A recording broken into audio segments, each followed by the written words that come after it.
अ, आप हमारे साथ होंगे सुरेश भावन जी, जो क्रिया योग एक ऐसी प्राचीन टेक्निक है। एक तरीके से भक्ति जैसे सहज सरल मार्ग बताया जाता है। तो क्रिया एक ऐसा मार्ग मानिए मानिए जो कि एक शॉर्टकट है, एक बहुत फास्ट मार्ग है। परमहंस योगानंद जी की जो ऑटोबायोग्राफी ऑफ अ योगी है, उसमें उन्होंने इसके बारे में डिस्कस करते हुए बोला है कि आम आदमी की जो इवोल्यूशन चाहे साल भर में होगी, चेतना का विकास जो साल भर में होगा, क्रिया मार्ग से वो मात्र कुछ मिनटों की प्रॉपर क्रिया से किया जा सकता है। उसके बारे में डिस्कस करने के लिए हम बड़े सौभाग्यशाली हैं कि हमारे साथ सुरेश अंकल हैं। सुरेश अंकल, प्लीज जय गुरु, आप अपना क्रिया के बारे में अनुभव लोगों के साथ शेयर कीजिए। अमित जी, बहुत बहुत नमस्कार। जय गुरु। आपने ये जो बड़ा सुंदर प्रयत्न किया है योग दिवस पे, ये बड़ा सराहनीय है। इसके लिए आपको साधुवाद। क्रिया योग पे आपने जो बोलने के लिए मुझे कहा है, ये बड़ा विशद और बड़ा महत्वपूर्ण विषय है। इसके संबंध में जो भी सब लोग सुधीजन सुन रहे हैं, मुझे ये ज्ञात नहीं कि उनकी जिज्ञासा इसमें कितनी प्रबल है, कितना इसके बारे में उन्हें ज्ञान है। और इसी को ध्यान में रखते हुए मैं एक क्रिया योग के बारे में कुछ साधारण बातें बताना शुरू में ही बड़ा आवश्यक समझता हूँ। क्रिया योग का उल्लेख भारत के 6-7 ग्रंथों में आता है। जैसे तो अपने घर में का उल्लेख गीता में, पातंजलि योग सूत्र में, वेद में, उपनिषदों में, महाभारत में और रामचरितमानस में कुछ कुछ रूप में सभी जगह आता है। सबसे सर्वमान्य और सर्व जन में बहुत प्रचलित ग्रंथ गीता, इसका उल्लेख दूसरे अध्याय में भगवान कृष्ण करते हैं कि ये क्रिया योग या ये योग जो है, ये मैंने प्रथम श्लोक में ही वो कहते हैं कि ये मैंने सबसे पहले विवस्वत यानी कि सूर्य को दिया, और सूर्य ने अपने पुत्र मनु को, उन्होंने इक्ष्वाकु को, और उसके बाद ये राजर्षियों पे होता हुआ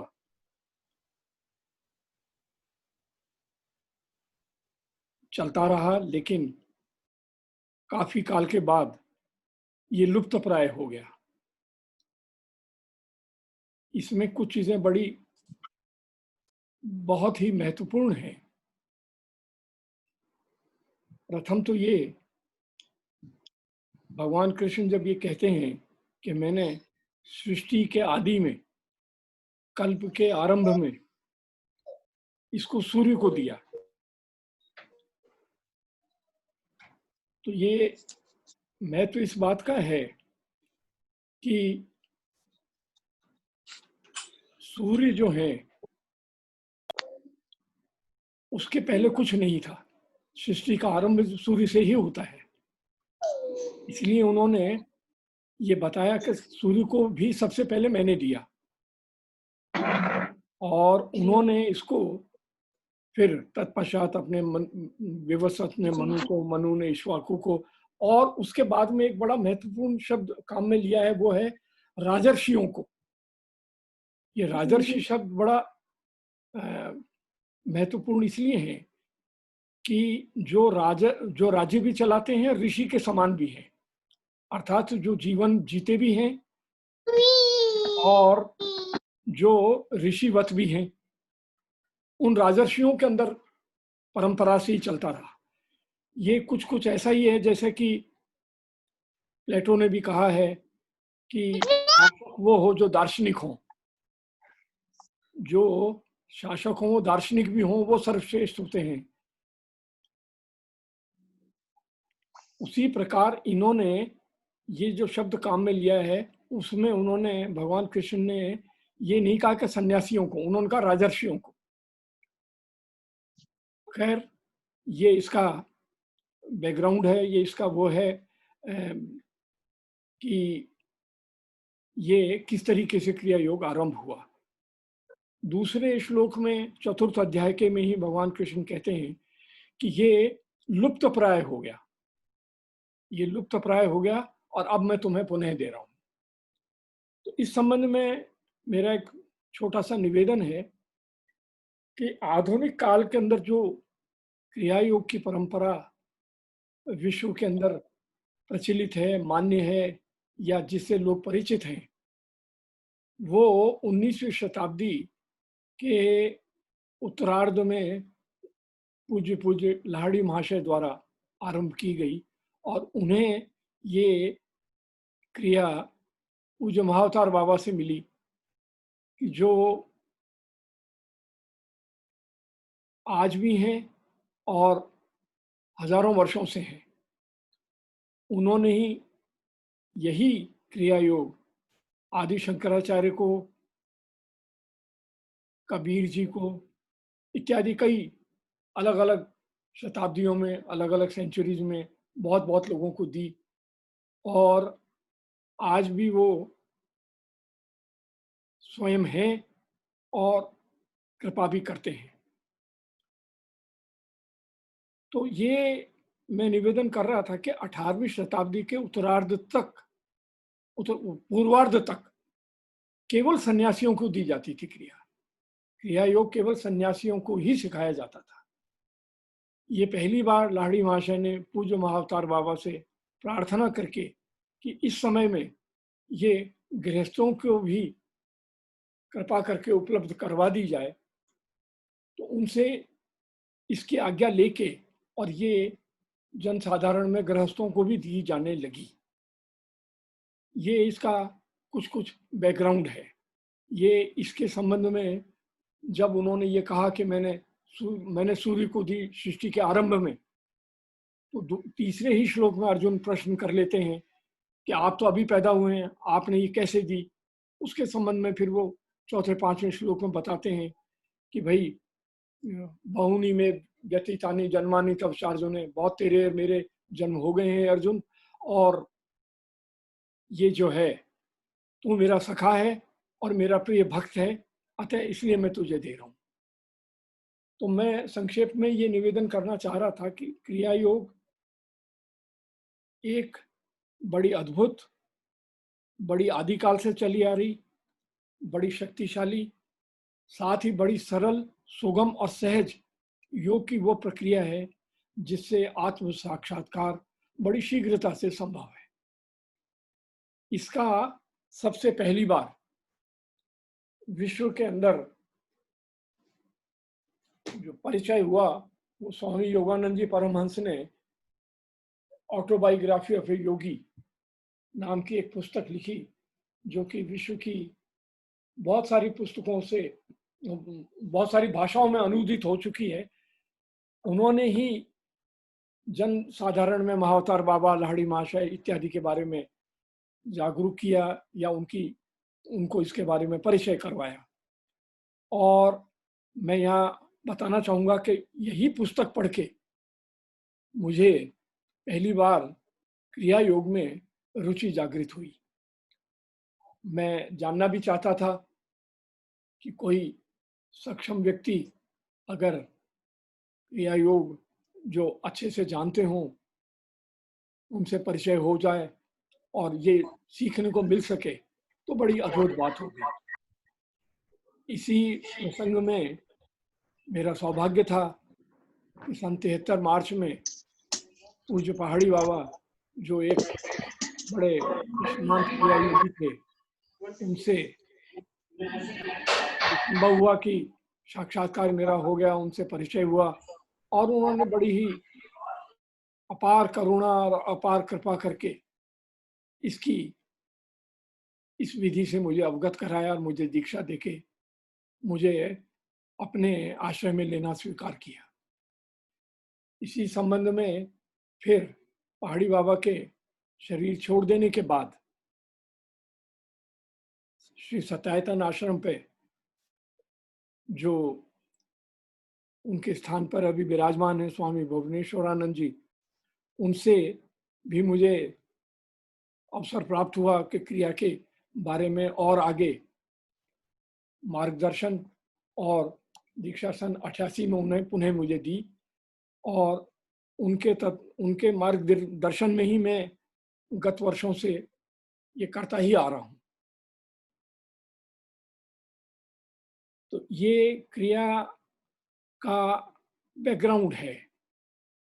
ये हम कह सकते हैं कि ये इसका आत्म साक्षात्कार की विधियों में से एक प्रबल और प्रभावकारी और बड़ी उपयोगी विधि है। किंतु इसके बारे में स्वयं योगानंद जी ने अपनी पुस्तक में चैप्टर 26 के जो क्रिया योग पे ही है, उसके अंदर बड़े आरंभ में ही उन्होंने लिखा है कि ये क्रिया जो है, ये जो साइंस है क्रिया योग की, इसकी विधि है, ये एक बड़े जो सक्षम हैं, अधिकारी हैं, उनसे ही प्राप्त की जा सकती जिज्ञासु के द्वारा। तो इसके बारे में जैसा कि उन्होंने लिखा भी है कि ये पुस्तक मेरी जो which is meant for general reading, इसमें अत्यंत आध्यात्मिक जो कंस्ट्रेंट्स हैं, due to spiritual constraints, I am not allowed to divulge the core and real meaning of Kriya Yoga. बाकी इसके बारे में मैं साधारणतः ये अवश्य बता सकता हूँ कि ये एक साइको फिजियो विधि है, जिसमें बहुत सी चीज़ों का समावेश है, जैसे नाद का, ज्योति का, प्राणायाम का और कुछ मुद्राओं का। तो हम मुख्यतः क्रिया योग को जिन भागों में बांट सकते हैं उनके बारे में मैं बड़ा संक्षेप में बताना चाहूँगा कि इसमें कुछ मुद्राएं हैं कि जिनको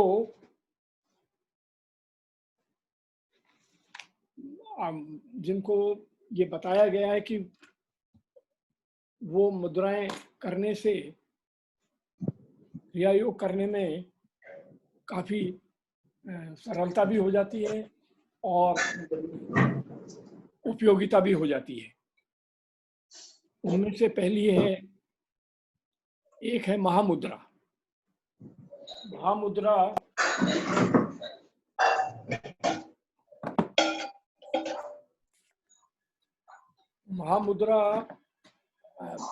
एक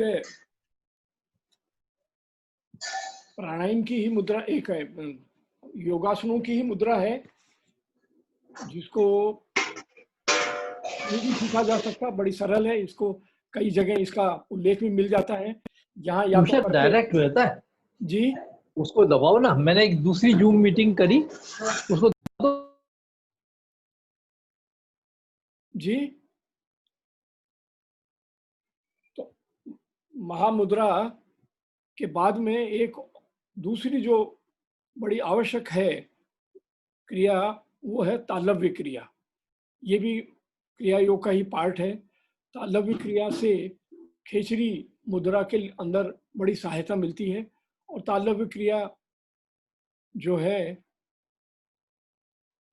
उसको करके ही क्रिया साधना में बैठा जाता है। तालव्य क्रिया महामुद्रा करके और फिर हमें प्राणायाम का सहारा लेना पड़ता है, और मंत्र में भी ओम महामंत्र है। ओम के अच्छा, इसी बीच में एक बड़ी आवश्यक बात बतानी है कि हमारे योग में भी, योगासनों में भी चर्चा है, हमारे भारतीय योग दर्शन में भी इसकी बहुत चर्चा है कि हमारे शरीर में जो प्राण का प्रवाह है वो कुछ चक्रों के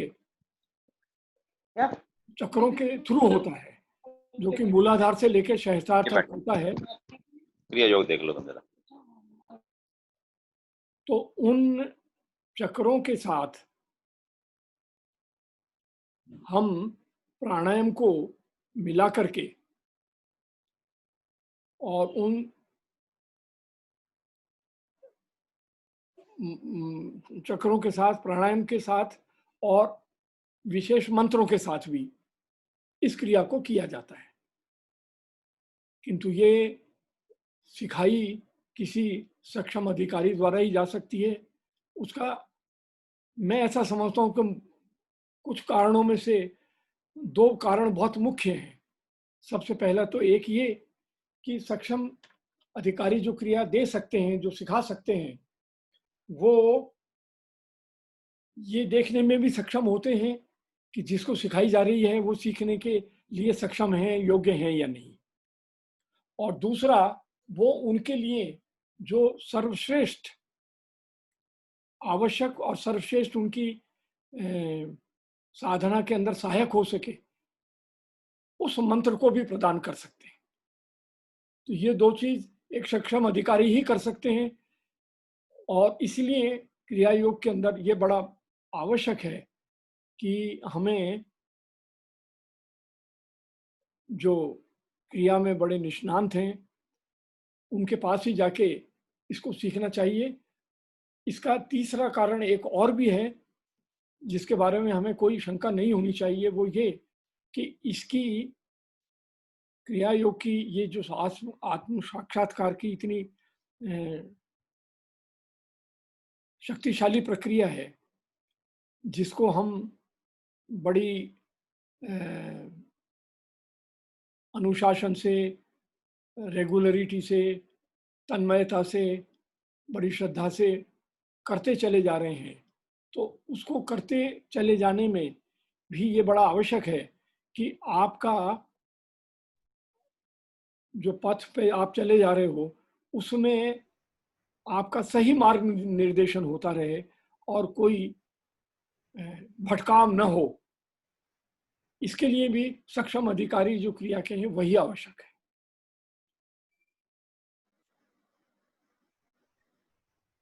इसके अलावा क्रिया के बारे में कोई सज्जन कुछ भी यदि पूछना चाहें, जितनी मेरी क्षमता है उसके अनुसार मैं प्रयत्न करूंगा कि आपकी शंकाओं का समाधान कर सकूं।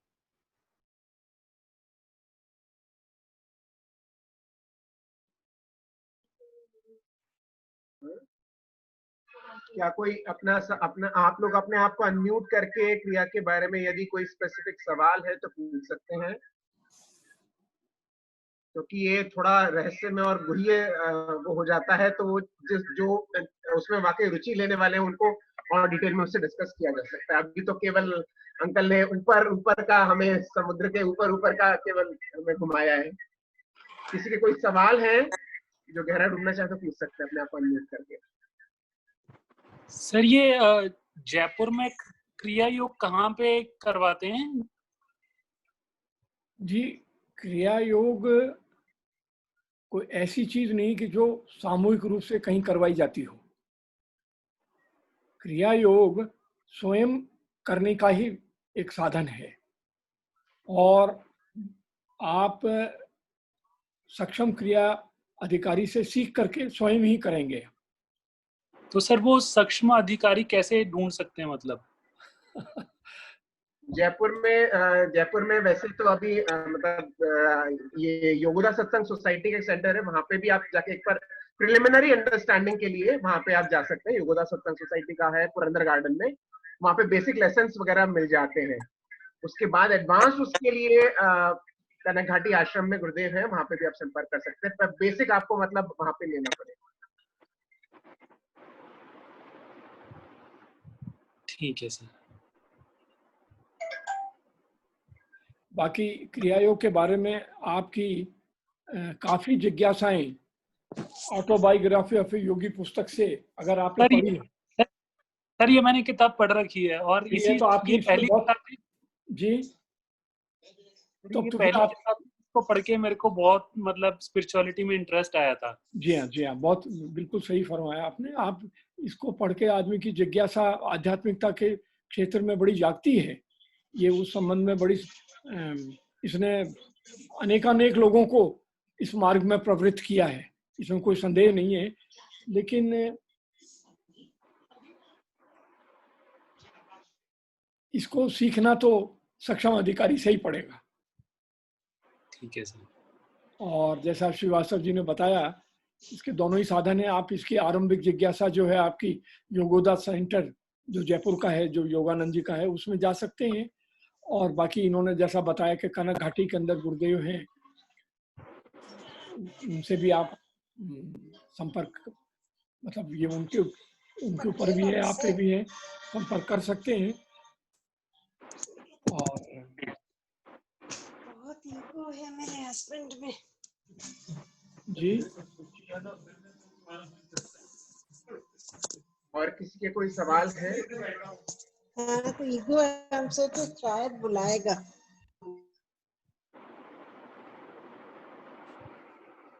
और कोई कुछ पूछना चाहेगा? मेरा एक सवाल है। हाँ पूछे आनंद। जय गुरु। जय गुरु अंकल। पूछे। मेरा एक सवाल है अंकल कि तालव्य क्रिया का करेक्ट तरीका क्या है, और तालव्य क्रिया से कितने टाइम में हम खेचरी लगाने लायक अपनी जीवा को बढ़ा पाएंगे? ऐसा है कि ये हम जिस शरीर में जन्म लेते हैं, शरीर की अपने अंग जो हैं वो हर विभिन्न शरीरों के अंदर विभिन्न माप के होते हैं। तो इसको तालव्य क्रिया को हम जब भी क्रिया करने बैठते हैं तो हमें 12 बार तालव्य क्रिया करनी पड़ती है। और जब हम तालव्य क्रिया आरंभ करते हैं तो हो सकता है शुरू में खेचरी ना भी लगे, लेकिन जैसे जैसे हम प्रयास करते हैं, मेरा ऐसा मानना है कि कुछ लोगों को साल 2 साल में, और नहीं तो 3-4 साल में हम तालव्य क्रिया यदि प्रतिदिन अनुशासन पूर्वक क्रिया के पहले अच्छे से करते रहें तो खेचरी मुद्रा जो है उसमें ये तालव्य क्रिया बहुत सहायक होती है। और बहुतों को हुई है, सभी को हो जाती है, बहुतों को हो ही जाती है। तो आप इसके अंदर थोड़ा धैर्य रखें और अभ्यास निरंतर करते रहें। तो मैं मानता हूँ कि ये गुरु कृपा तो होती है कि खेचरी भी तालव्य क्रिया के द्वारा लग जाती है। इसको स्पीड अप करने का और कोई तरीका, जैसे अंकल दूध या तो स्पीड शहद अप या करने मक्खन का के साथ? एक तरीका ये हो सकता है, स्पीड अप करने का एक तरीका ये हो सकता है कि आप क्रिया जितनी आपको अनुमति है, 12, 24, 48, 60 जैसे भी अनुमति है, वो एक बार में तो आप उतनी ही कर सकते हैं, लेकिन उसको कई बार कर सकते हैं आप। और हर बार तालव्य क्रिया कर लेंगे तो आप क्रिया, अगर आपको 12 भी अनुमति है तो आप 12 को भी दिन आप 2, 3, 4, 5, 6 बार कर सकते हैं। 12 बार करिए तो तालव्य क्रिया आपकी 144 बार हो जाएगी। तालव्य क्रिया की जितनी आप पुनरावृत्ति करते रहेंगे, ये मान के चलिए कि ये स्वयं ही हो जाएगी। और आपके उस पे भी है, आपकी जिज्ञासा और आपके प्रयत्न पे भी निर्भर करता है कि जल्दी भी हो सकती है। बाकी ये बिना प्रयास के नहीं होगी, करना पड़ेगा। धन्यवाद अंकल। गुरुदेव एक छोटी सी सवाल था। हेलो। बोलिए काशी भाई जी। मैं एक छोटा सा सवाल था कि ये जैसे ये बहुत महत्वपूर्ण क्रिया आप बता रहे हैं जी, और मैंने इसको सीडी वगैरह मंगवा कर भी सीखने का प्रयास किया, लेकिन मैं नहीं सीख पाया। नहीं सीख पाएंगे आप ये और वो प्रयत्न और आज आप ऐसी नहीं पाएंगे। हाँ, और आज ऐसे फिर एक विघ्न आया। जैसे ही आपने शुरू किया, एक बहुत महत्वपूर्ण व्यक्ति का न्यूयॉर्क से फोन आ गया जी और वो 3-4 मिनट में मिस कर गया। तो ये तालव क्रिया जी और खेचरी मुद्रा के बारे में जो आपने बताया, तालव क्रिया कैसे करनी है या खेचरी मुद्रा कैसे करनी है, संक्षिप्त में बताइए, जितना आपको परमिशन है बताने की।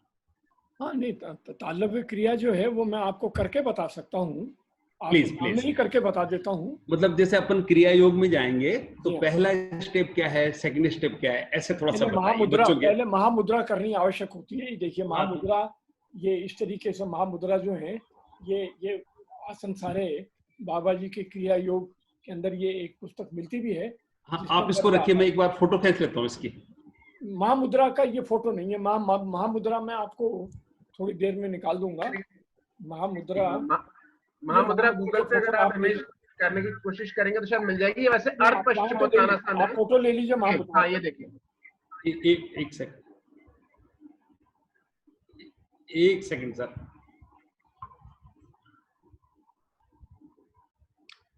हाँ ले ली सर। आगे भी लेनी पड़ेगी ये।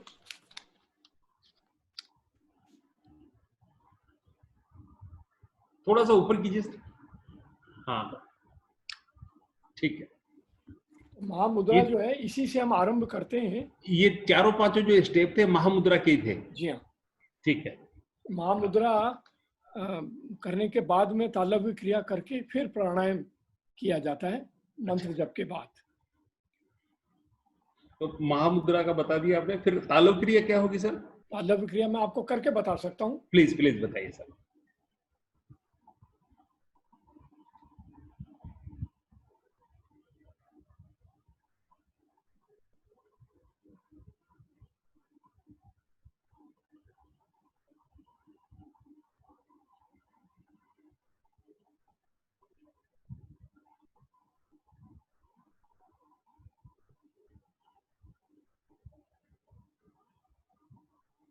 इसको उल्टा करके अंदर लेते वक्त आप इसको उल्टा करके जीभ को तालव के लगाएं।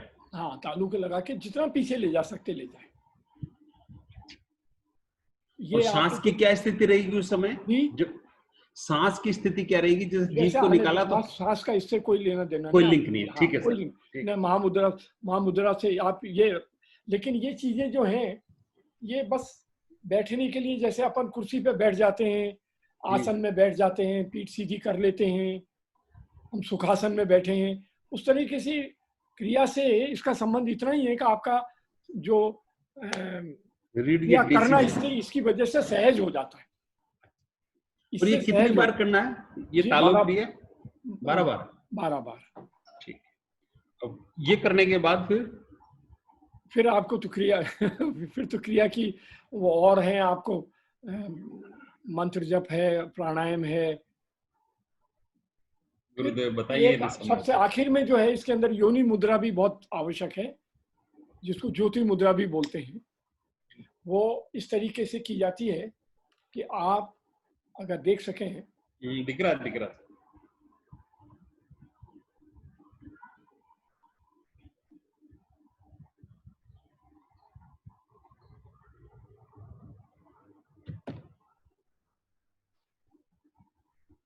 इसमें दो जो आपके इंडेक्स फिंगर है वो आंखों पे, नथुनों पे आपकी मध्यमा दोनों, और होठों के ऊपर नीचे आपकी रिंग फिंगर और छोटी कनिष्ठिका से दबा लें, और कानों के ऊपर कानों को अंगूठे से। ये इस तरीके से ज्योति मुद्रा की जाती है। ये क्रिया के आखिर में की जाती है, बिल्कुल अंत में। और इसमें एक बात बड़ी आवश्यक है, वो ये है कि जब आप रखें तो आपके हाथ जो हैं कोहनियाँ, वो कोहनियाँ आगे ऐसे नहीं होनी चाहिए। कोहनियाँ एकदम कंधे के साथ पैरेलल, शरीर के साथ पैरेलल रहें, वो बिल्कुल ऐसे नहीं हो जाए आगे।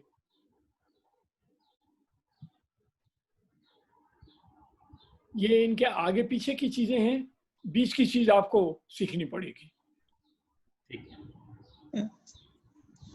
और जी एक प्रश्न था अंकल, जो आपने ये योनि मुद्रा बताई है, जी। इसमें सांस को रोक करके उसके बाद मतलब ज्योति दर्शन करना है, या आज्ञा चक्र पे ध्यान रखना है, या सांस चलती रहने दें अंकल? नहीं, बहुत बहुत सुंदर प्रश्न आपने किया, बड़ा आवश्यक है। दरअसल ज्योति मुद्रा जो है, इसके लिए हमें कई बार मतलब वर्षों तक करते करते हमें नहीं पता पड़ता कि सही तरीका क्या है।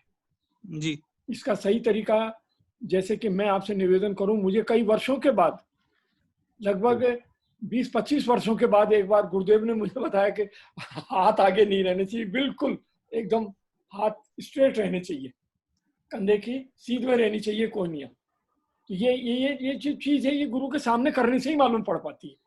कई बार आप गलती किए चले जाओ। तो आपने बड़ा अच्छा प्रश्न पूछा, बड़ा समीचीन है प्रश्न। मान्यवर उचित गुरु कहाँ मिलेगा? आपको तो मालूम है।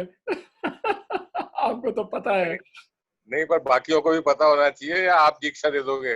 नहीं नहीं नहीं, मैं तो खुद अब इस राह का पथिक हूँ एक, और इससे नहीं, लेकिन और पथिक होने के नाते आपके आप हमारा तो मार्गदर्शन कर ही सकते हैं, जितना मार्गदर्शन तो जो करने के लिए अधिकृत है वही करेंगे, वही कर आप सकते हैं। कीजिए, हमारे लिए तो आप ही हैं। इसी बीच में मैं वो जो इनका वैद्य का जो प्रश्न रह गया वो मैं बता दूं, 1 मिनट, वो चीज छूट नहीं जाए। तो इसमें आनंद जी ऐसा है जी कि जब योनि मुद्रा की जाती है तो सांस लेकर के की जाती है, छोड़ के नहीं की जाती, लेके। और जब सांस ले ली आपने पूरी, तब लेने के बाद कुछ थोड़ा सा छोड़ना पड़ता है। जैसे मैं आपको लेके बता रहा हूं। जी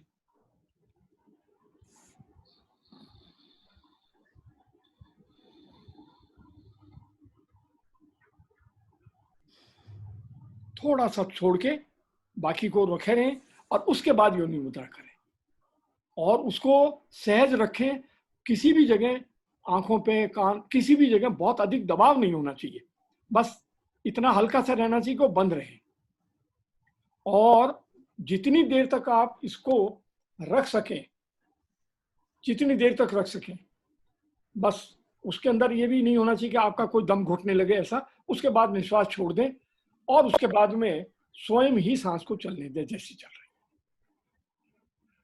तो इसका अंकल एक ही बार प्रैक्टिस करनी चाहिए, या योनि मुद्रा एक ही बार, योनि मुद्रा एक? बस। उसके बाद में आप जो है, जी अगर मेरे ख्याल से दूसरी बार आवश्यकता ही नहीं पड़ती, एक ही बार काफी होती है। जी एक प्रश्न और था अंकल जी, जो नाभि क्रिया करते हैं अंकल, जी हाँ, जी तो हाँ। उसमें पीछे की तरफ जब 100 बार करने के लिए कहा गया कि 100 बार पीछे की तरफ जो है वो जी करना है, 25 बार आगे की तरफ करना है, जी हाँ, जी हाँ। तो उस समय सांस का भी कोई ध्यान रखना है, या सांस जैसे सहज चल रही है वैसे चलने दें? सांस सहज, वो अलग है उसका। इससे आप नाभि क्रिया को समान क्रिया भी बोलते हैं। जी नाभि क्रिया को समान क्रिया भी कहा जाता है। जी तो नाभि क्रिया, समान क्रिया की आवश्यकता बड़ी आवश्यक है।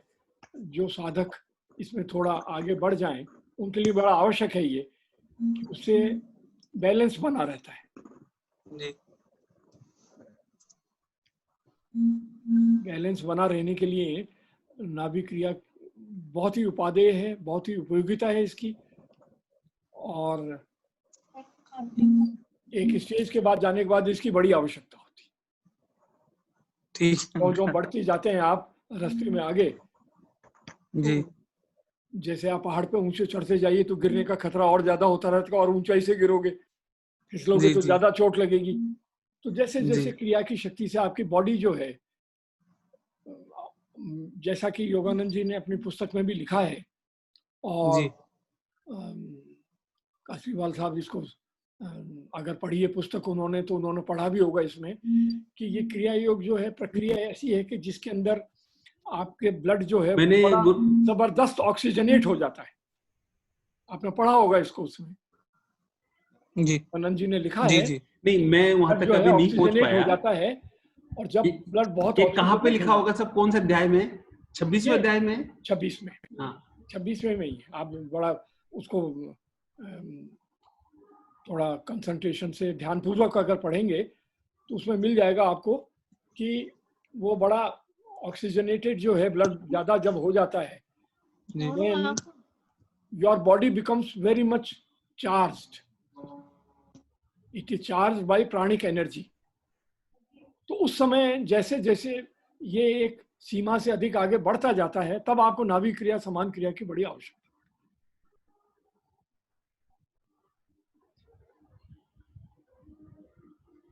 तो ये नाभि क्रिया क्या है, थोड़ा सा ये भी बता दीजिए ना सर प्लीज। ये बहुत आगे की बात है, इसको अच्छा अच्छा ठीक है, आवश्यक नहीं है ठीक है।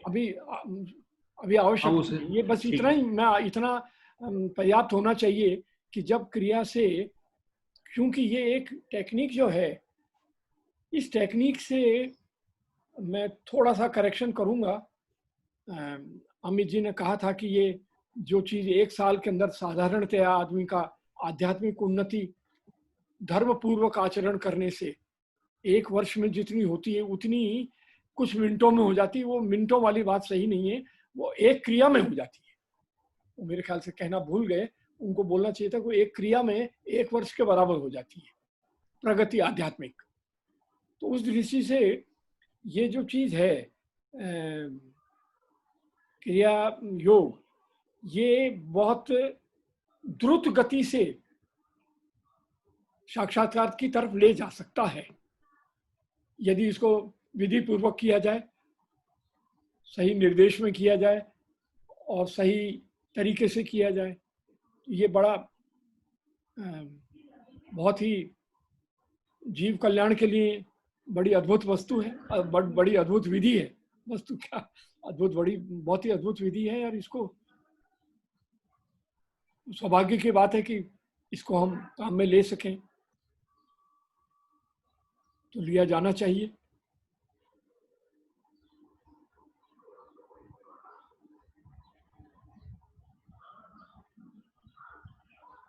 ये चक्र एक्टिवेट करने में सहायक है या प्रभु से साक्षात करने में ज्यादा सहायक है?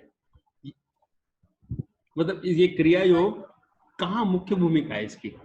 आपको अगर यहाँ से दिल्ली जाना है तो आवश्यक तो दिल्ली जाना है जी। मनोहरपुर और बहरोड और कोटपुतली और मानेसर रास्ते की चीजें हैं जी जी जी। वहां पे रहते हुए आप दिल्ली तो वहां बीच में भटकेंगे तो आप तो चक्र ये ठीक है, चक्र भी जागृत होते हैं, ठीक है, होते हैं, हो जाने दीजिए। आपका परम ध्येय जो है वही है, वो ईश्वर साक्षात्कार है। उसमें ये चीजें सब सहायक तो हो सकती है, समझ गए, लेकिन खाली उनको जागृत करने वाली विधियां जो हैं वो साक्षात्कार नहीं करा पाती, या आत्म साक्षात्कार करा सकती है। अब साधारण रास्ते में जो चीज हो जाए वो अपनी जगह है, ठीक है, ठीक है। मान्यवर विभिन्न विधियों को एक साथ प्रयोग कर सकते हैं क्या कभी कभी, मिश्रण? हाँ बिल्कुल कर सकते हैं। हम दीवार में कील यहाँ भी ठोक सकते हैं, वहां भी ठोक सकते हैं। दीवार में सब जगह छेद तो हो जाएंगे लेकिन वो किसी ध्येय को टांकने के काम में नहीं आ सकेंगी। अरे एक साधे सब साधे, सब साधे सब जाए वाली बात। बिल्कुल, हाँ एकदम सही बात फरमाई आपने। आप जिसको भी चाहें, क्योंकि योग की विश्व में सर्वाधिक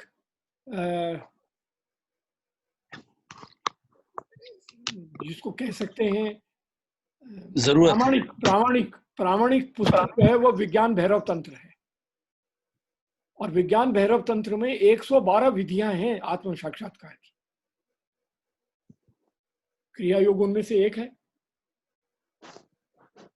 उनमें और भी टेक्निक हैं, बहुत सारी हैं, व्यक्ति किसी भी तरीके से कर सकता है। लेकिन इसमें क्या है, ये इसकी स्पीड सभी से ज्यादा है।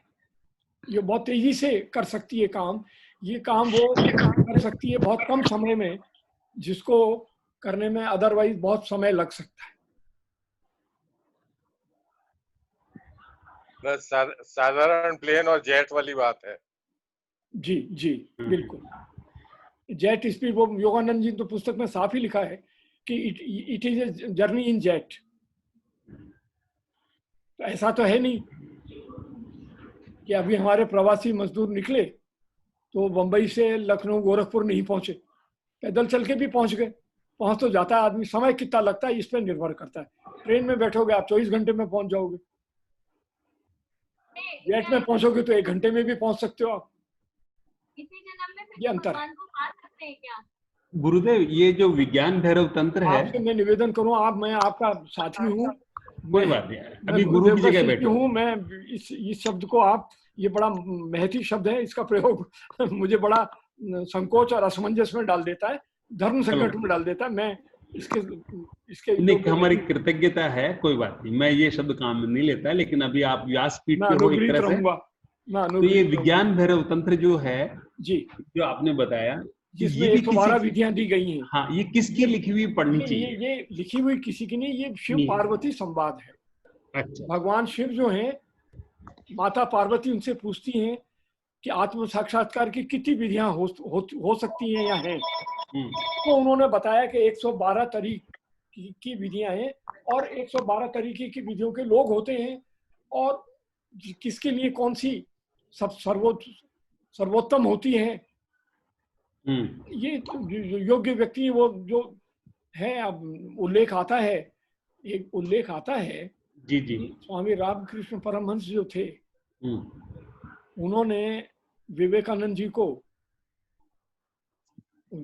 जी ने इसकी क्रिया योग की बड़ी भूरी भूरी प्रशंसा की अपनी पुस्तक राजयोग में। और इसका बड़ा सूक्ष्म और बड़ा टेंजेंशियल, बड़ा थोड़ा सा इंगित भी किया है, पूर्ण रूप से नहीं कहा। क्योंकि क्रिया योग के बारे में मुझे कहीं अभी तक स्पष्ट रूप से क्रिया को जन साधारण को राइटिंग में या ऐसे बोल के बता दे, ऐसा मुझे कहीं उल्लेख मिला नहीं है अभी तक। ये आपके पीछे थोड़ा बहुत कर देते हैं। ये आपके पीछे जो महाराज की फोटो है, ये गणपति नंद जी के, स्वामी गणपति नंद जी के?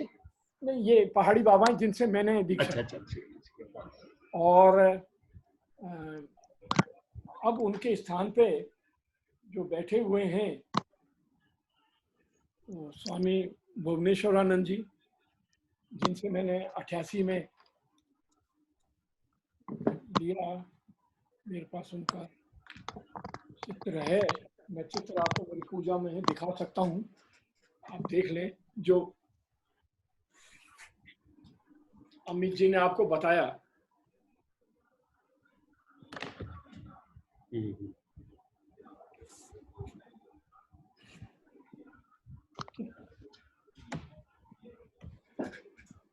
ये क्रिया योग परंपरा में जो लाड़ी महाशय से आरंभ हुई, स्वामी युक्तेश्वर गिरी जी, और स्वामी युक्तेश्वर गिरी जी के बाद स्वामी हरिहरानंद जी, स्वामी सत्यानंद जी, और फिर स्वामी हरिहरानंद जी। तो उनके शिष्य स्वामी भुवनेश्वरानंद जी हैं अभी हमारे गुरु, जो सत्यायतन आश्रम में अभी रहते हैं।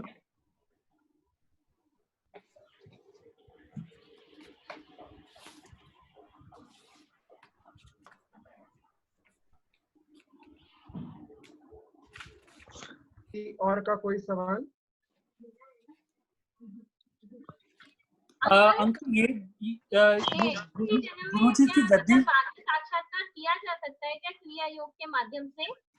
एक क्षमा कीजिए, आप अपना प्रश्न दोहरा दें, मैं सुन नहीं पाया। इसी जन्म में क्या क्रिया योग के माध्यम से आत्म साक्षात्कार किया जा सकता है क्या? अवश्य। क्रिया योग के माध्यम से आत्म साक्षात्कार किया नहीं जा सकता, होता ही है। इसी जन्म में हो जाएगा क्या?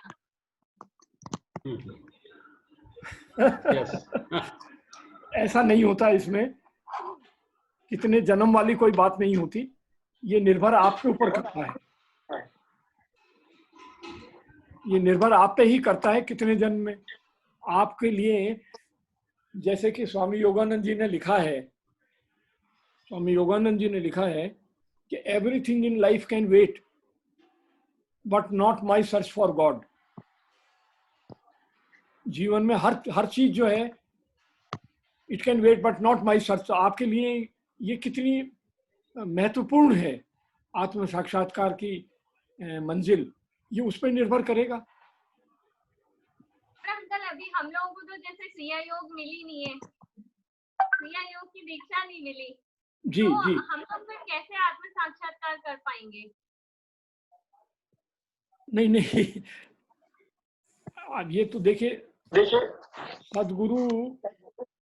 सदगुरु की कृपा से सभी कुछ संभव है, लेकिन हमारा आज का विषय जो था वो चूंकि क्रिया योग पे था, मैं उससे इधर उधर होना नहीं चाह रहा। आपका प्रश्न जो है वो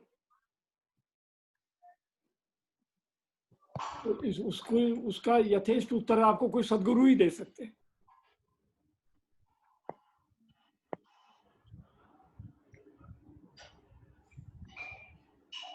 प्राणायाम जो है, ये प्राणायाम जो किया जाता है जी, उसमें प्राणायाम किस तरीके से करना चाहिए, मतलब किस तरीके से किया जाता है प्राणायाम? देखिए प्राणायाम की अनेक विधियां हैं। योग जितने भी योग साधन हैं आध्यात्मिक मार्ग के, जितनी भी विधियां हैं सभी श्वास पे आधारित है। एक भी विधि ऐसी नहीं जो श्वास पे आधारित ना हो, हर विधि श्वास पे ही आधारित है। एक बात। दूसरी बात, हमारा जीवन प्राण पे आधारित है, और प्राण जो है उसको मनुष्यों के लिए प्राप्त करने का साधन केवल श्वास है। हाँ, इस प्राण को जितने जलचर हैं वो जल के द्वारा प्राण तत्व को ले लेते हैं, कई जो हमारे अर्थवॉर्म्स हैं वो अर्थ के द्वारा ले लेते हैं, बहुत से तरीके हैं। कई लोग हैं वो सूर्य की रश्मियों से भी प्राण ले लेते हैं, प्राण प्राप्त कर सकते हैं। लेकिन जन साधारण हम जीवन भर श्वास के द्वारा ही प्राण की आपूर्ति जीवन में हमारे शरीर में हमारे करते रहते हैं। तो इस प्राण का जो आयाम है वो प्राणायाम है। प्राण के द्वारा, जैसे कि श्वास के द्वारा ही हम प्राण का आयाम कर पाते हैं। तो इनके अलग अलग जो तरीके हैं, अलग अलग जो विधियां हैं, उनमें सब श्वास से ही होता है। तो श्वास के से ये किस तरीके से किया जाए, इसको फिर वही बात आ जाती है कि इसको तो यही एक मेरे ख्याल से इसकी क्रिया योग के रहस्य की वस्तु है कि जो गुरुदेव ही बता सकते हैं। श्वास को कैसे साधा जाए, श्वास के साथ में किस मंत्र को रखा जाए, श्वास का कैसे आयाम किया जाए, यही क्रिया योग है, यही है क्रिया योग। प्रश्न का थोड़ा अर्थ ये था कि लाहिड़ी महर्षि की पुस्तक जो पुराण पुरुष है उसमें ये बताया गया है कि ये प्राणायाम जो क्रिया का प्राणायाम है वो नाक दबाकर किए जाने वाला आम जो प्राणायाम है उससे भिन्न है, वो प्राणायाम नहीं है। तो वो भेद क्या है, वही जानना चाहते हैं। वो तो नाक दबा के किया जाने वाला प्राणायाम तो ये है ही नहीं। क्रिया योग में जो प्राणायाम किया जाता है उससे पूरे जो ऊर्जा है हमारे प्राणों की, हमारी प्राण शक्ति है, उसका वो उसी पे काम करती है, प्राण शक्ति पे ही काम करता है ये क्रिया योग का प्राणायाम। बाकी दूसरे जो हम प्राणायाम मतलब श्वास के आसन, जैसे हम एक शरीर में हम मान लीजिए मत्स्यासन करते हैं, तो हमें उस मत्स्यासन से, या हम मकरासन करते हैं तो हमारी पीठ के लिए वो आसन बड़ा उपयोगी हो सकता है। इसी तरह अगर हम बहुत से हैं आसन, सर्पासन करते हैं तो हमारे विष के लिए हमारा शरीर जो है वो ज़्यादा सक्षम हो सकता है विष को झेलने में। सर्पासन है, मकरासन है, मत्स्यासन है, श्वानासन है, हलासन है, ये विभिन्न तरह के आसन हैं। उन आसनों से हमारी प्राण शक्ति का कोई उत्थान नहीं होता, न्यूनाधिक बहुत थोड़ा सा हो सकता है। ऐसी कोई वो विधि नहीं है योगासनों में कि जिससे थोड़ा सा प्राण शक्ति में कुछ फायदा नहीं होता हो। इसी तरीके से योग के हमें दो रूप लेने पड़ेंगे, एक तो है तन से, एक है मन से। जो योग से तन से जुड़ा हुआ है वो हम आज योग दिवस के बारे में जो हम बात कर रहे हैं, ज्यादातर हम योग दिवस की बात करते हैं, हम योगासनों की बात करते हैं, वो हमारे शरीर को स्वस्थ रखने में बड़ा सहायक है। Exactly. लेकिन उससे मन भी हमारा स्वस्थ थोड़ा कुछ मात्रा में तो होता ही है। लेकिन वो योग जो हमारे मन से जुड़ा है, योग का अर्थ है जुड़ना, जो हमारे तन को स्वस्थ रखे वो योगासन वगैरह हैं, हमारे मन को करे वो योग की बात हम क्रिया योग करते हैं। हम जिसका पूरा तात्पर्य आध्यात्मिकता से है अधिकतम। लेकिन ऐसा नहीं है कि जो क्रिया करेगा, अब आप ये देखेंगे कि ज्यादातर क्रिया करने वाले जो लोग हैं उनको गले के रोग बहुत कम होते हैं, मतलब कम, ये नहीं है कि बिल्कुल नहीं होंगे, लेकिन बहुत कम होते हैं क्योंकि वो तालव्य क्रिया वगैरह करते हैं, उनको चेस्ट की प्रॉब्लम कम होती है क्यों प्राणायाम वो करते हैं। उनको बैक की समस्याएं कम होंगी क्योंकि वो अपने स्पाइन को सीधा रखना उनको पड़ता ही है। आप समझ रहे हैं मेरी बात? तो इनका वो लाभ तो मिल जाता है। लेकिन जी कुछ पूछ रहे हैं आप काशवीवाल साहब? नहीं सर। ये क्या हो गया? तो कुछ तो होगा, नहीं होता है तो सीखता है तो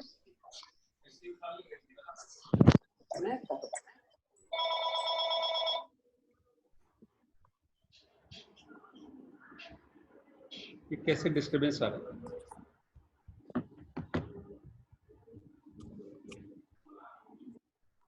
अंकल मैं प्राणायाम के बारे में थोड़ा सा जानना चाह रही थी। प्राणायाम मैडम, मैं आपकी बात समझ रहा हूँ। प्राणायाम के दो आयाम मुख्य हैं। एक प्राणायाम हमारे शरीर के स्वास्थ्य के लिए, एक प्राणायाम हमारे आध्यात्मिक उत्थान के लिए। दोनों तरह से प्राणायाम का उपयोग हो सकता है।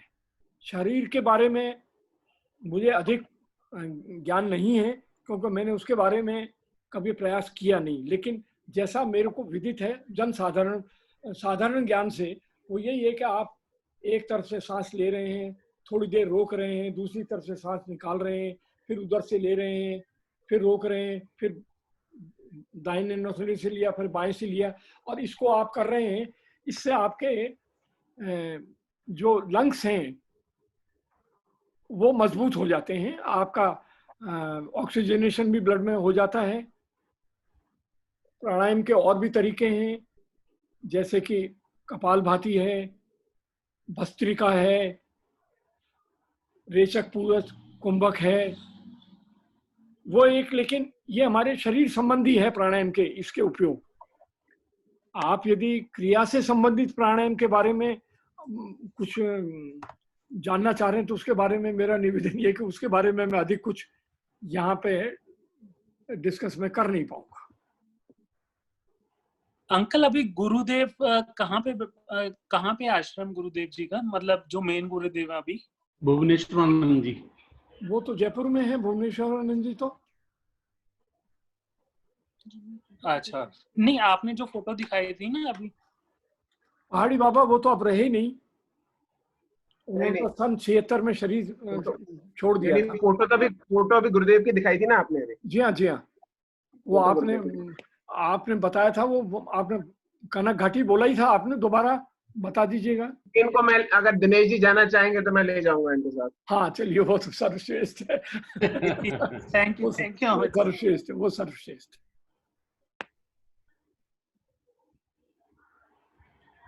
और किसी की कोई सवाल? मेरे योग्य कोई और सेवा?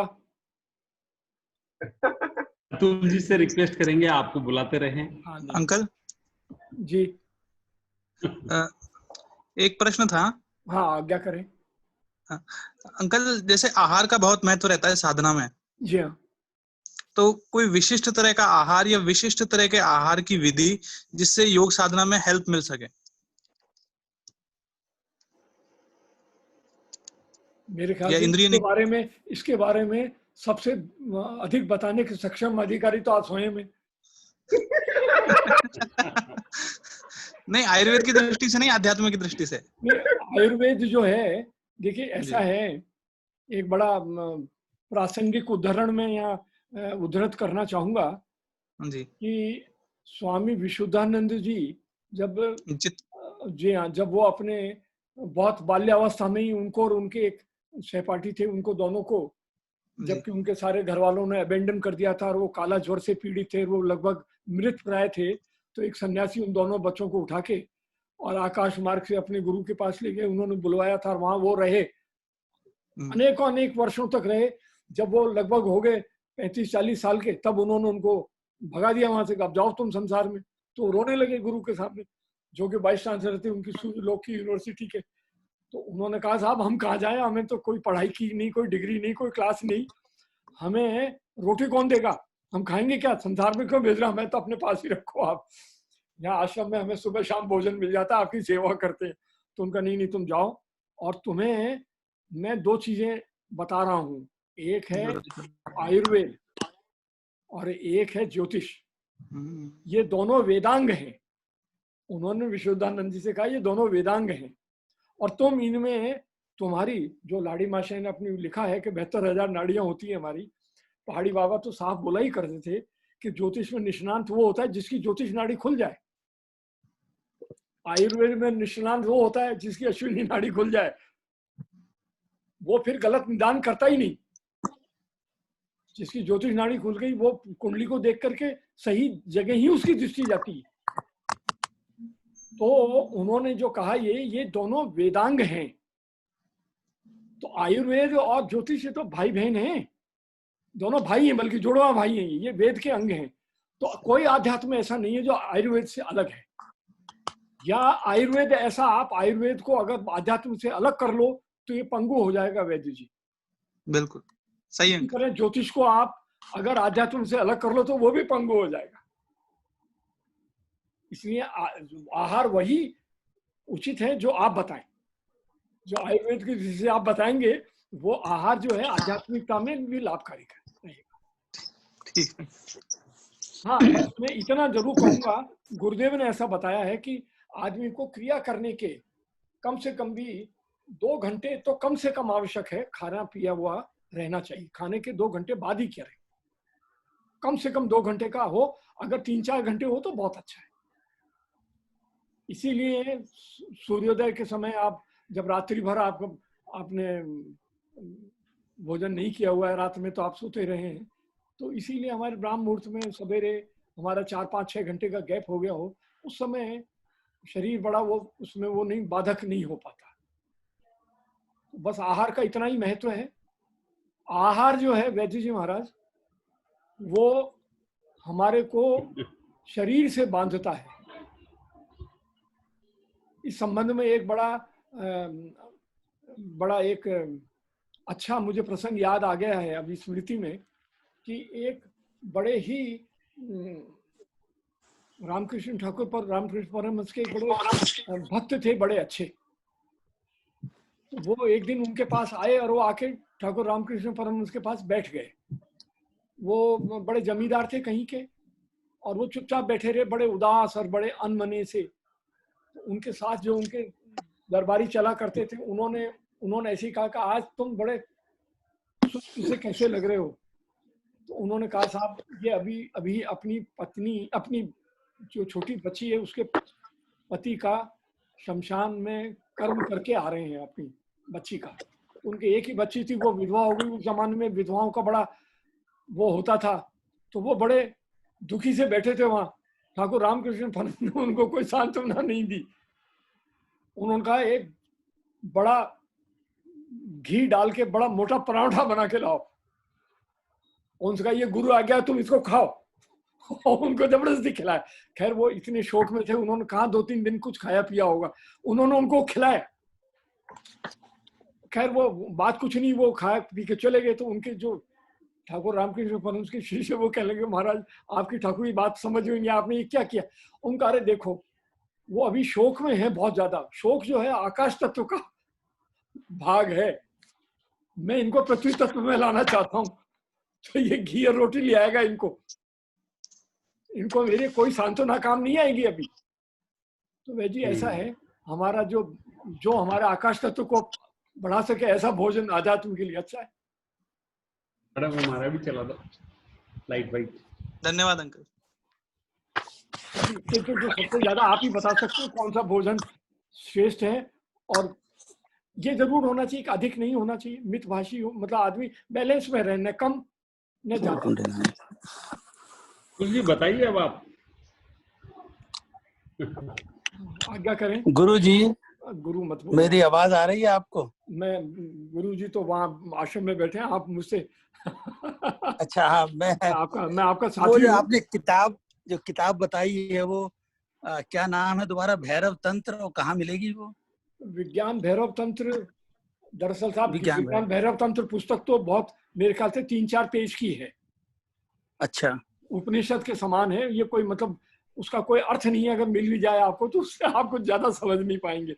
जैसे तो उसका एक्सप्लेनेशन कहीं मिलेगा? हाँ, एक्सप्लेनेशन विज्ञान भैरव तंत्र पे जो है आपको इसकी कोई विशद व्याख्याएं मिल जाए तो वो पढ़ें तो वो आपको थोड़ा सा लाभकारी हो। तो वो कहाँ मिलेंगी? कहीं इसमें मैंने जो पढ़ी थी आज से करीबन 40 वर्ष पूर्व, वो मैंने पढ़ी थी मेरे ख्याल से विज्ञान भैरव तंत्र पे। मैं आपको नाम तो आचार्य रजनीश जी अमेज़न पे मिल जाएगी। अमेज़न पे मिल जाएगी। आचार्य रजनीश जी ने विज्ञान भैरव तंत्र पे टीका की है। अच्छा अच्छा ठीक है, मैं देख लूंगा। जैसे आप देखिए साहब, मैं आपसे निवेदन करूं, पातंजलि सूत्र का जो मेरे ख्याल से योग के ऊपर जो है सर्वाधिक प्रामाणिक ग्रंथ जो है पातंजलि योग सूत्र ही मिलता है। हाँ, मैंने पढ़ा योग सूत्र। हाँ है, आपने पढ़ा है तो आपने उसको, आपको जरूर याद होगा। उसके अंदर पहला शब्द है अथ। पहला पातंजलि सूत्र में पहला शब्द है अथ योगानुशासनम। अब हम योग के अनुशासन की बात करते हैं तो ये अथ शब्द है। व्याख्याकारों ने इस अथ शब्द को कम से कम भी 50-50 पेज में लिखा है। ओहो, अच्छा अच्छा अच्छा। जैसे उपनिषद ये जो तो आप जो है उसको फिर समझ नहीं पाए, उससे आपको विज्ञान भैरव तंत्र आपको मिल जाएगा कहीं भी, देहाती पुस्तक भंडार में भी जाएंगे तो आपको 1.5-2 पेज का मिल जाएगा, लेकिन उससे लाभ नहीं होगा कुछ, कोई फायदा नहीं है। अच्छा ठीक है। लाभ नहीं तो जो मैंने व्याख्या पढ़े तो ही आपको कुछ उसमें से शायद समझ आ पाए। नहीं, आपने बताया था 112 तरीके हैं। हाँ, वो 112 करने की सारी विधियों के ऊपर ही व्याख्या है। वही मुझे देखनी थी। मैं योगा पे थोड़ी किताब लिख रहा हूँ आजकल। अच्छा। मैंने भी ये परमहंस जी के आश्रम से क्रिया की वो लिया था, ट्रेनिंग ली थी 2005 में। हमने कैलिफोर्निया में लिया था। ये मैं अमेरिका में रहता हूँ। बहुत बहुत प्रणाम आपको। अरे प्रणाम आपको। तो इसमें वैसे मैं फिजिशियन हूँ, आई एम सर्जन। आप कहाँ विराजते हैं? मैं हूँ वैसे यूपी से जी, लेकिन हम रहते हैं यहाँ। हमारी कुछ फैमिली बॉस्टन में है, कुछ मिसिसिपी में है जी। तो मैंने इस बारे में काफी मेडिटेट करने के बाद मैं गीता पढ़ता हूँ परमहंस जी की, उसके बाद उसको थोड़ा सा अपने मन से लिखता हूँ। तो मैंने लेक्चर भी दिए वैसे सिंगापुर वगैरह में। मैं तो मेरी जो आपको एक सेंटेंस बोल के इसको आपके प्रश्न को समाप्त करना चाहूंगा। योगानंद जी की जो गीता पे व्याख्या है जो आप पढ़ते हैं, उसके आरंभ में ही लिखा है कि युक्तेश्वर जी ने उनको कहा था जब भी इसके ऊपर लिखना है, किसी भी एक शब्द भी इसमें लिखना है तो वो तब लिखना जब इसके श्लोक को पढ़ के निर्विकल्प समाधि के अंदर जाके इसका अर्थ समझना और पूछना भगवान कृष्ण का अर्थ क्या है, तब लिखना। नहीं, वो स्टेज तो नहीं पहुंची है। तो मेरे ख्याल बस मैं अशोक चतुर्वेदी जी अपना कुछ हाथ उठाए। जी चतुर्वेदी जी। नहीं मैंने हाथ नहीं उठा रखा। अच्छा सॉरी। वो एक मैं आपके एक आपने कहा था कि परमहंस जी का जो टेक्निक है वो कहीं नहीं लिखी है, एक्चुअली गीता में लिखी है, भगवान कृष्ण ने लिखी है चैप्टर 4 में और वर्स 29 में डिस्क्राइब करी है पूरी। एक्चुअली क्या है, गीता का चौथा जो अध्याय है वो ही सर्वलोकप्रिय है। उसमें सारी चीजें जो है ना, बहुनी में व्यतीतानी जन्मानी तब चार जुने, या ये जो है कि जो भी मतलब इम्पोर्टेंट हैं सारे श्लोक, 7वां 8वां चौथा, अच्छा। ये इन्होंने ये जो है उसमें लिखे हैं सब। साधु नाम, सही बात है, पवित्र ना है सर। 7 8 जो है ना, नहीं बहुत अच्छा, बहुत बढ़िया, बहुत बढ़िया। आप सभी से आग्रह है कि ये संवाद के प्लेटफॉर्म के तरह ये करवाया जा रहा है डिस्कशन। तो यदि आप लोगों में से कुछ लोग ऐसे हैं जो इस ग्रुप से अभी जुड़े नहीं हैं, तो आप सबसे आग्रह है कि संवाद इस ग्रुप से जुड़े। हम हर वीकेंड पे एक इसी तरीके की जीवन उपयोगी चर्चा करने का प्रयास करते हैं। अब की बार 21 तारीख को, हमने 31 मई से ही ये वेंचर स्टार्ट किया है, और अब की बार अंतर्राष्ट्रीय योग दिवस के इसमें हमें ये मौका मिला डिस्कशन करने का। 28 तारीख को भी इस प्रोग्राम का सीक्वल किया जाएगा। तो आप सभी से आग्रह है कि उस ग्रुप से जुड़ जाएं ताकि आपको उसकी जो अपडेट्स हैं वो मिलती रहे। एक बात और बताना चाहूंगा कि सुबह से हमारे इतने सेशन हो चुके हैं, ये सेशन सबसे ज्यादा लंबा, सबसे ज्यादा लोगों द्वारा अटेंड किया गया और सबसे ज्यादा इंटेंस रहा है।